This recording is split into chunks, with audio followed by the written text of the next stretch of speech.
નહીં, એક કમનસીબી છે દર્શક મિત્રો કે લોકશાહી વ્યવસ્થામાં ખેડૂત જે જગતનો તાત કહેવાય, આપણે જો 5 કરોડ ટનમાંથી 400 કરોડ ટન વધતા અનાજના ઉત્પાદન પર ન પહોંચ્યા હોત તો આપણે દુનિયા સામે ભીખનું ચાટલું લઈને ફરતા હોત.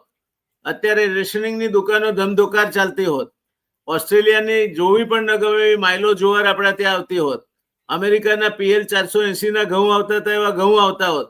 અને સરવાળે આપણે કુપોષણ તો છે જ આપણા ત્યાં, એને વધારે વેગ મળત અને વધારે પ્રમાણમાં ઘણા મોટા જથ્થામાં વિદેશી ઊંડિયામણ આના માટે આપણું વપરાતે. એટલે આપણા ખેડૂતે આપણને દુનિયા સામે માથું ઊંચું રાખીને ઉભા રહી શકીએ તે માટે બલિદાન આપ્યા છે. પણ હવે જ્યારે એના પ્રશ્નની વાત આવે ત્યારે જો સરકારો ખેડૂત તરફી ન રહે અને ગણ્યા ગાંઠ્યા ઉદ્યોગપતિઓના હિત સાચવવાની વાત કરે તો એ વ્યાપક હિતમાં દેશના નથી અને જનસમુદાય કે જનસમૂહના પણ વ્યાપક હિતમાં નથી. એ વાત જયેશભાઈ કહે છે તેની સાથે સંમત થયા સિવાય છૂટકો નથી. અને આ પ્રકારની પરિસ્થિતિમાં જ્યારે કોઈ પણ આંદોલનને અથવા કોઈ પણ વ્યાજબી માગણીને આવડો મોટો સમૂહ 14 જિલ્લા એનાથી અસરગ્રસ્ત થયા હોય ત્યારે તમે પોલીસ દમનનો કોરડો વીંજીને એને દાબી દેવા માંગતા હો તો છેવટે એ ક્યાંક ને ક્યાંક તો વિદ્રોહની આગ ફાટી નીકળતી હોય છે.